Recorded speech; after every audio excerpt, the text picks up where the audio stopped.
Salut à tous et bienvenue dans cette nouvelle vidéo. Dans cette vidéo, je vais essayer de vous faire un tutoriel complet sur un des protocoles qui fait partie vraiment intégrante de l'écosystème Cosmos, qui est finalement Osmosis, qui est aujourd'hui une plateforme d'échange décentralisée auquel vous allez être confronté si jamais vous voulez participer à l'évolution ou à l'ensemble des projets qui se développent aujourd'hui sur Cosmos. Osmosis, ça reste quand même la base et ça fait partie de l'une des plateformes décentralisées que vous devez connaître. Donc je vous ai déjà fait une vidéo complète pour tous ceux qui n'auront pas vu notre précédente vidéo sur Atom, donc justement sur Cosmos, sur l'intérêt aujourd'hui, à quoi ça sert et la problématique à laquelle aujourd'hui ils essayent de répondre. Donc pour tous ceux qui n'auront pas vu les précédentes vidéos qui traitent directement de Cosmos et qui voudront en savoir plus, je vous mettrai les liens comme d'habitude dans la barre d'infos. La première chose à faire si jamais vous voulez utiliser Osmosis, donc cette plateforme décentralisée, il va falloir que vous paramétriez un portefeuille spécifique à l'écosystème Cosmos qui est finalement le portefeuille Kepler. Donc pareil, pour tous ceux qui ne savent pas aujourd'hui comment paramétrer et comment utiliser le portefeuille Kepler, je vous mettrai le lien dans la description de la vidéo qui vous permettra de vous mettre à jour pour suivre finalement ce tutoriel. Une fois que c'est fait, une fois que vous avez votre portefeuille Kepler, vous pourrez cliquer en bas sur l'onglet qui s'appelle Connect Wallet et pouvoir connecter votre portefeuille Kepler. On va vous ouvrir une fenêtre qu'il va falloir bien évidemment que vous validiez. Et là, derrière, vous voyez que mon portefeuille a été connecté. C'est un portefeuille que j'ai renommé Compte DC Cosmos pour vous faire un tutoriel sur la chaîne YouTube. Donc de la même manière, aujourd'hui, si vous avez déjà utilisé des plateformes décentralisées comme QuickSwap sur Polygon, donc anciennement Matic, si vous avez utilisé Uniswap sur Ethereum ou si vous avez utilisé PancakeSwap sur la Binance Smart Chain, Osmosis, franchement, ça va fonctionner plus ou moins de la même manière et l'interface se ressemble quand même beaucoup. Si vous souhaitez utiliser le protocole Osmosis et la plateforme justement Osmosis, il va falloir que vous déposiez déjà dans un premier temps vos actifs. Donc il va falloir que vous alliez ici dans l'onglet qui s'appelle Assets, donc actifs, et là vous allez sélectionner du coup l'actif que vous souhaitez déposer sur Osmosis. Et là vous allez retrouver du coup tous les différents protocoles qui sont aujourd'hui disponibles et que vous pourrez utiliser. Par exemple, moi si je souhaite déposer des atomes que j'ai déjà en ma possession sur mon portefeuille Kepler, je peux les déposer via le protocole IBC sur Osmosis. Si les termes comme IBC, Cosmos Hub ne vous disent absolument rien, je vous invite à regarder ma précédente vidéo qui traite de toutes les fonctionnalités liées à Cosmos et sur lequel vraiment je reprends les bases et je vous explique l'intérêt de Cosmos, à quoi ça sert, les termes un petit peu techniques, je les décortique avec vous pour que vous ayez une vision un peu plus objective de l'écosystème. Donc pour tous ceux qui voudront en savoir plus dessus, je vous remets le lien dans la description de la vidéo. Pour cela, donc du coup, si jamais vous souhaitez déposer vos atomes, vous cliquez ici sur l'onglet Deposit, vous allez sélectionner le montant d'atomes que vous souhaitez déposer. Là, en l'occurrence, moi, ça va être 3. Je vais cliquer sur Deposit. Je sélectionne le montant de la transaction. Donc moi, par exemple, 9 centimes, peu importe, je vais cliquer dessus. Là, vous voyez, ça va vous ouvrir une fenêtre pour valider la transaction. Ça peut prendre plus ou moins de temps en fonction de l'engorgement de la blockchain, mais souvent, c'est quand même très rapide. Donc là, vous voyez que la transaction, elle a déjà été passée. J'ai payé très peu d'argent, là, pour ça. Et si je reclique là, si je revais dans Trade et si je revais dans Actif, qu'est-ce qu'on voit ? On voit bien que j'ai bien mes 3 atomes aujourd'hui de disponibles qui représentent au cours actuel à peu près 91 $. Si jamais je souhaite retirer du coup les atomes que je viens de déposer, j'ai simplement à cliquer ici sur Withdraw et puis sélectionner l'adresse à laquelle je souhaite récupérer mes atomes. Maintenant, si je souhaite plutôt transformer mes atomes ou les swapper par exemple en Osmo, qui est aujourd'hui le token d'Osmosis, de la plateforme Osmosis, il va falloir que j'aille ici dans l'onglet Trade, que je sélectionne le montant d'atomes que je souhaite transformer. Admettons que je souhaite transformer un atome par exemple pour récupérer des osmos, donc l'équivalent de 3,75 osmos.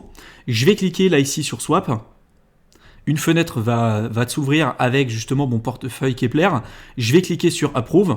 Et de la même manière que ce que je vous ai montré tout à l'heure, on va avoir la transaction qui va être envoyée directement sur la blockchain, qui va être validée, et en quelques minutes seulement, voilà, en quelques secondes seulement, la transaction est validée avec des frais qui sont quand même extrêmement faibles. On peut vérifier ensuite, du coup, dans nos actifs, si on a bien reçu les osmos, et là, pour le coup, j'ai toujours mes deux atomes, donc il y en avait 3 au départ, un que j'ai échangé contre des osmos, et je retrouve bien, du coup, mes 3,7 osmos de disponibles sur sur mon portefeuille Osmosis. Si jamais je veux participer à des pools de liquidité, par exemple, si je prends le pool Atom Osmo, j'ai la possibilité de le faire puisqu'aujourd'hui je possède les deux actifs différents.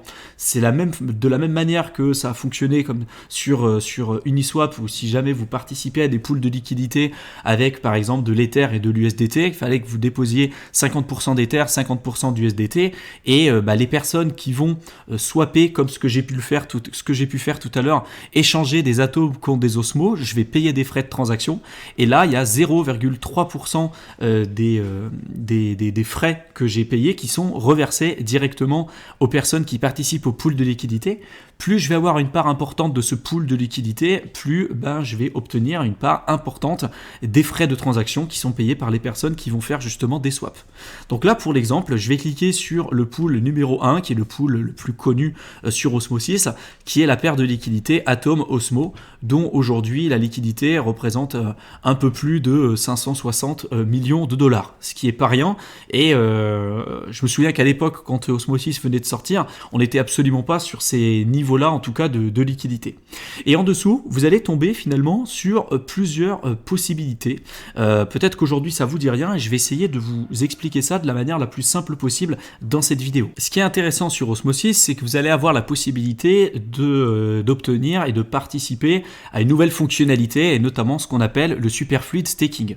Donc de manière générale, et c'est là que ça devient un petit peu complexe pour tous ceux qui ont encore jamais utilisé les différents protocoles liés à la finance décentralisée, mais par exemple, et je vais vous montrer là à l'écran un petit peu comment ça se passe, si je dépose des atomes et des osmos, donc 50% d'atomes, 50% d'osmos, en fonction du nombre d'atomes et du nombre d'osmos que je vais déposer dans ce pool de liquidité, je vais recevoir une part importante des frais, plus ou moins importante des frais de transaction qui vont être utilisés par les personnes qui vont échanger des atomes contre des osmos ou des osmos contre des atomes. En échange, lorsque je vais déposer mes atomes et mes osmos dans ce pool de liquidité, je vais recevoir un token qui en réalité est un NFT et qui va représenter ma part dans le protocole et dans ce pool de liquidité que je viens de vous citer. Et là, l'intérêt justement du superfluid staking, c'est que ce LP token, donc ce Liquidity Provider Token, cette représentation de ma part dans ce pool de liquidité, je vais avoir la possibilité de pouvoir le staker pour obtenir des rendements supplémentaires. Et c'est justement là l'intérêt, et c'est justement là que vous allez pouvoir obtenir des rendements qui vont être supérieurs à la moyenne et que vous ne pouvez pas forcément retrouver sur d'autres types de protocoles. Donc par exemple, si je vous montre un cas concret, je vais cliquer ici dans Add et Remove with Liquidity. Si je veux ajouter de la liquidité, donc je vais ajouter du coup 50% d'atomes et 50% d'osmos. Donc là en l'occurrence, je vais mettre un atome et puis 3,7 osmos. Je vais cliquer sur Add Liquidity. On va m'ouvrir mon portefeuille Kepler. Je vais valider la transaction. Là, en quelques minutes, du coup, enfin en quelques secondes, ça va être validé. Là, vous voyez que la transaction a été validée.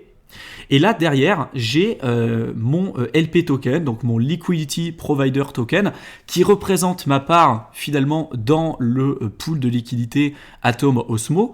Et j'ai la possibilité, si je le souhaite, de pouvoir gagner encore plus d'argent. Là déjà, je gagne de l'argent par rapport aux frais de transaction qui sont payés par les personnes qui vont échanger des atomes contre des osmos et des osmos contre des atomes.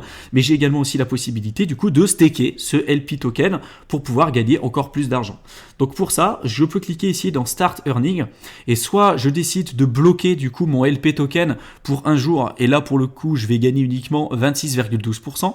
Si je le bloque pendant 7 jours, je gagnerai à peu près aujourd'hui 42%, et si je le bloque pour 14 jours, là j'aurai la possibilité du coup de gagner des rendements qui seront supérieurs à 50% avec également 15% supplémentaire qui est lié au Superfluid Stake. Vous allez également aussi être rémunéré en partie via le token Osmo qui est aujourd'hui le token de la plateforme, un peu de la même manière où vous avez le token Uni pour Uniswap ou OneInch pour la plateforme OneInch Token qui est un agrégateur de DEX. Voilà, vous avez aujourd'hui la possibilité de faire ça sur Osmosis.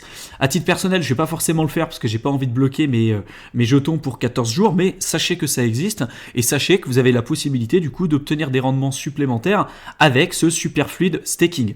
Soyez vigilants quand même puisque là vous êtes quand même sur deux actifs qui sont volatiles, donc l'atome et l'osmo, et donc vous allez être être sujet à ce qu'on appelle aussi les pertes impermanentes.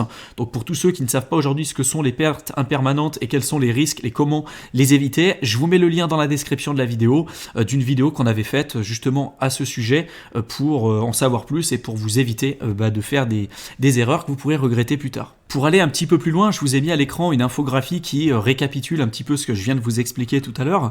Donc on va prendre le cas de notre paire qui va être atome osmo. Donc l'atome X ça va être atome et puis l'atome Y ça va être osmo.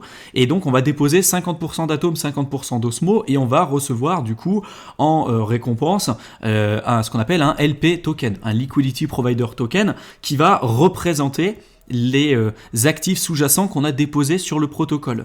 Et du coup, cette valeur du LP token va finalement augmenter au fur et à mesure qu'on va récolter des frais de transaction et qu'on va recevoir aussi des récompenses avec un token spécifique. Là, en l'occurrence, sur Osmosis, ça va être le token Osmo, mais par exemple sur Uniswap, ça va être le token Uni. Donc tout ça, en fait, ça va être représenté par notre Liquidity Provider Token, donc notre token qui va représenter notre actif sous-jacent et notre représentation au sein même du protocole. Et puis justement, ce qui va nous permettre avec ce Superfluid Stacking d'obtenir des rendements supplémentaires, c'est qu'on va pouvoir du coup directement staker ces LP tokens pour pouvoir sécuriser la chaîne Y. Là en l'occurrence, si c'était la paire Atom Osmo, on va staker ce LP token pour pouvoir sécuriser finalement la blockchain Osmo. Donc c'est comme si on pouvait staker directement nos Osmo, alors que avant, si on n'utilisait pas le superfluid staking, nos Osmo ils sont déjà déposés sur le protocole d'Osmosis dans les pools de liquidité. Donc si je n'avais pas ce LP token, cette représentation de ce que je possède dans le protocole, je n'aurais pas la possibilité de le staker de nouveau. Et bien justement, c'est ce que nous permet de faire ce Superfluid Staking et d'obtenir des rendements supplémentaires. Sachez que si vous possédez aujourd'hui des Osmo, vous allez avoir la possibilité directement de les staker sur votre portefeuille Kepler, un peu de la même manière que vous pouviez le faire avec vos atomes. Vous pouvez staker vos atomes et participer à la gouvernance du Cosmos Hub en déposant directement et en possédant des atomes, mais c'est exactement la même chose avec Osmosis et sur tous les autres protocoles qui fonctionnent dans l'écosystème Atom. Donc si je souhaite staker aujourd'hui des Osmosis, je vais pouvoir choisir des validateurs auxquels je vais pouvoir déléguer mes Osmosis. Attention quand même aux commissions qui sont prises par les validateurs. Si vous choisissez par exemple le Frog Osmo, là il y a des frais de 100%, ça veut dire que vous n'obtiendrez aucune récompense en stakant vos Osmo en utilisant ce validateur là. Donc il y a plutôt un intérêt en utilisant des validateurs qui n'ont pas des grosses commissions.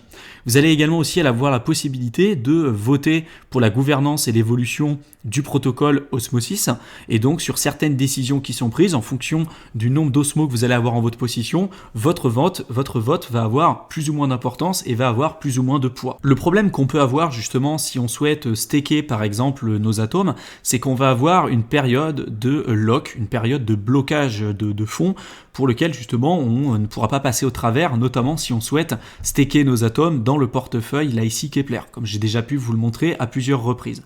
Il y a de plus en plus aujourd'hui d'alternatives qui se développent, notamment avec ce qu'on appelle le liquid staking. Donc de garder une liquidité plus importante que ce qu'on a aujourd'hui, tout en pouvant participer à la validation des transactions, en déléguant nos atomes par exemple sur certains validateurs, mais tout en profitant également de ces tokens-là pour participer à certains protocoles de la finance décentralisée. En l'occurrence, si je bloque aujourd'hui mes fonds et si je vais dans le Cosmos Hub, que je décide de staker mes fonds, je dépose mes atomes, là c'est des fonds qui sont bloqués pendant 21 jours. Par contre, il y a d'autres protocoles qui se développent, comme par exemple le protocole Persistance sur Atom, qui va vous permettre directement de déposer vos atomes dans un contrat intelligent et d'obtenir ce qu'on appelle une représentation de vos actifs sous-jacents, donc un token qui va représenter les atomes que vous avez potentiellement stakés et que vous avez délégués à certains validateurs. Et cette représentation de votre token, vous allez pouvoir être en mesure de l'utiliser sur tout un tas d'applications décentralisées, notamment sur Osmosis et bien d'autres protocoles qui se développent aujourd'hui au sein de l'écosystème Cosmos. Et c'est également la même chose qui existe sur notamment Solana avec le protocole qui s'appelle Marinade, qui vous permet d'utiliser le concept de liquid staking pour éviter finalement de bloquer vos fonds et de perdre des rendements supplémentaires, puisque non seulement là, en utilisant par exemple persistance, vous allez pouvoir déléguer vos atomes, vous allez pouvoir obtenir des récompenses liées au staking de vos atomes, mais en plus de ça, vous allez avoir une correspondance qui va représenter votre actif sous-jacent que vous allez pouvoir être en mesure d'utiliser sur d'autres protocoles de DeFi pour obtenir des rendements supplémentaires. Donc là également aussi, il y a plein de choses à faire au sein de l'écosystème Cosmos, et d'ailleurs si ça vous intéresse, on pourra faire des vidéos un peu plus approfondies sur ce concept. J'espère que cette vidéo vous a plu, qu'elle vous aura été utile comme d'habitude. N'hésitez pas à nous donner votre retour dans la section commentaires. Si vous avez des sujets, des suggestions de vidéos que vous aimeriez qu'on traite dans les prochaines semaines, mois qui suivent, n'hésitez pas à nous en faire part. On vous met comme d'habitude également le lien vers notre guide qui est offert, que vous pourrez télécharger dans la description de la vidéo, plutôt à destination de toutes les personnes qui veulent aujourd'hui se lancer dans l'écosystème crypto et qui ne savent pas vraiment par où commencer. On vous explique toutes les bases qu'il va vraiment falloir que vous ayez en tête pour aller plus loin et pour faire fructifier toujours plus votre capital. Je vous souhaite une excellente fin de soirée à tous et je vous retrouve dans une prochaine vidéo. À bientôt.